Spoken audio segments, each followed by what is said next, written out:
This somewhat official-looking notice claims people can get a copy of their deed of their property for $83. In reality, if people actually come for those records here at the county clerk's office, the true cost is $1. Using more city resources like the flyer that comes in the city's water bill to promote storm preparedness is another idea, instead of simply relying on meteorologists to educate the public. Unfortunately, the escape this week is nothing new. Over the years, inmates have escaped from private transport companies on a regular basis all over the country. In Ohio, Philadelphia, as well as Delaware, and this sex offender in North Dakota. But the exact number of escapes is impossible to know because private companies don't have to release that information. It's not just more. Over the years, Cantor Fitzgerald's philanthropy efforts have extended way beyond Oklahoma. They've offered relief to similar families affected by disaster in New Orleans, following Hurricane Katrina, as well as the 2010 Haiti earthquake, and most recently following Hurricane Sandy on the Jersey Shore. This paper box is empty. If it were full, the box would hold about 5,000 pages. That's 10% of what the governor's office released today. Put another way, this is 100 pages. This represents about 0.2% of what the governor released today. Clearly, with only a couple of hours to read it all, we couldn't find any incriminating evidence against the governor, but some say that's not the point. The city's proposed buffer zone essentially forces ticket scalpers to move 500 feet away from the building. Walk sign is on to cross. 500 feet translates into about 1/10 of a mile or 2 city blocks. In effect, this is about as close to the building as street scalpers would be allowed to get before and after an event. The conspiracy charges, by their very nature, would have been repetitive. For example, if I take some money and bribe Jason with the job, we've already conspired together. On the other hand, it's simply impossible for me to bribe myself with money. Bribery, by its very nature, takes 2 people to take part, the same as conspiracy. The problem for the city is basic math. In any given year, on average, the city has to replace about 25 broken signal heads and maybe 100 visors. But with the hailstorm alone, the city had to replace 101 signal heads and more than 1,100 visors. Whether it's ribs, cash, or anything else, Oklahoma City Police say the bottom line is, if you're taking something from your employer and they don't know it, theft is theft. Using this K4 speed gun, most drivers we clocked were going close to the speed limit, although some did have the pedal to the metal. As for Savage's whereabouts, investigators believe the convicted pedophile may have already fled Oklahoma, possibly for Utah. Investigators who spent the last 2 months scouring the country looking for Savage always thought the convicted pedophile may have been hiding out in Utah. Those same investigators were surprised when the now bearded Savage turned up all the way across the country in Georgia. The fact is, most of the post offices being considered for closure are in small towns with names most of us have never heard of. Towns like Swink, Muse, Kennefik, and Bessie, 100 towns in all, scattered to all corners of Oklahoma.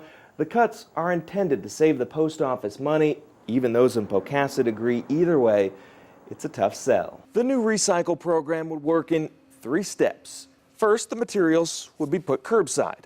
Those materials would then be weighed, converted to points, and put into a piggy bank.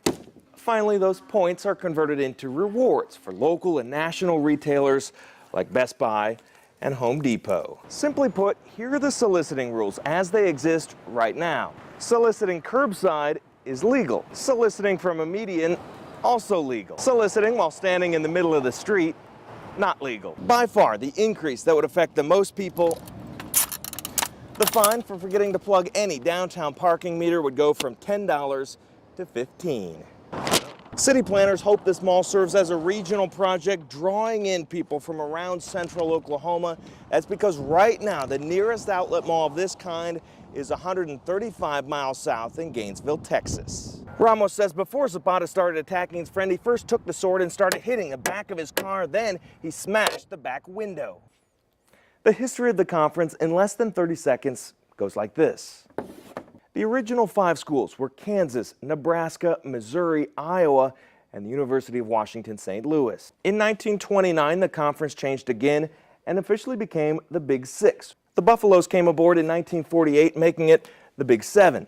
The Cowboys saddled up in 1959, and we became the Big Eight. Everything changed in 1996 when the 4 Texas schools left the defunct Southwest Conference and the Big 12 Conference was officially born. The one constant has always been change. Smuggling the guns from Oklahoma to Mexico allegedly involved 4 steps. First, the firearms were supposedly purchased at 3 gun dealers here in the metro. The illegally bought guns would then allegedly be delivered to this man, former OBN agent Francisco Reyes. Reyes, in turn, is accused of delivering the guns to this man, Gregorio Morales, at his home just outside Dallas, Texas. Lastly, it's alleged Morales would arrange for the guns to be smuggled south of the border. Here's what the schedule changes mean. By adding 20 minutes each day, 5 days a week, the district will add at the end of the week 100 minutes to the school year.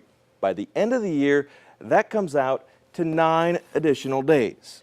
Days that won't have to be made up if classes are canceled for bad weather. Sarah also claims Oklahoma City wouldn't be alone in allowing urban chickens. In fact, from our neighbors in Texas to the east and west coast, she patterned her proposed ordinance on cities around the country that have passed similar laws. This year, 4 first-round sites for the NCAA tournament have already sold out. That includes Buffalo, Providence, Milwaukee, and Spokane. Unfortunately, we here in Oklahoma City and in New Orleans are at the back of the pack. The graffiti problems have popped up mostly on the city's south side. Some there wonder why more isn't being done to crack down on the illegal activity. It's not a done deal just yet, but the goal is to begin burning rubber on these streets in the summer of 2011 or 2012. Jesse Wells, Oklahoma's News Channel 4 HD. This map illustrates the number of trips members of the City Council have taken this year. Later this week, Councilman Larry McAtee is set to visit Moorhead, Minnesota.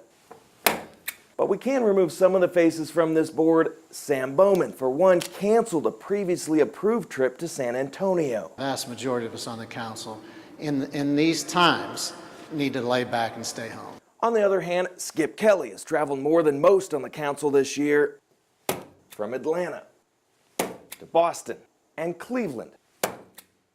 It's no surprise Skip opposes a blanket ban on council travel. Fact is, if you want to park in Bricktown, it likely won't be free. A new study, though, says it's not the total number of spaces that's the problem. The spaces just aren't being managed that well. The study suggests dozens of ways to change that. Unlike Seattle, the Sonics won't have any other pro teams to compete against here in Oklahoma. In fact, the nearest NBA franchise, the Dallas Mavericks, are located 200 miles to the south. To the north, the nearest competition is significantly further away, the Denver Nuggets or the Chicago Bulls. Because the city hasn't been able to collect on campsite fees, the pay deposit boxes are just as wet as the lake. Unfortunately for the city, these slips don't have any money in them. Commissioner Reinhardt says there are specific zoning regulations about where signs can be posted. Specifically with real estate signs, they're only supposed to be put up on the property that's actually being sold.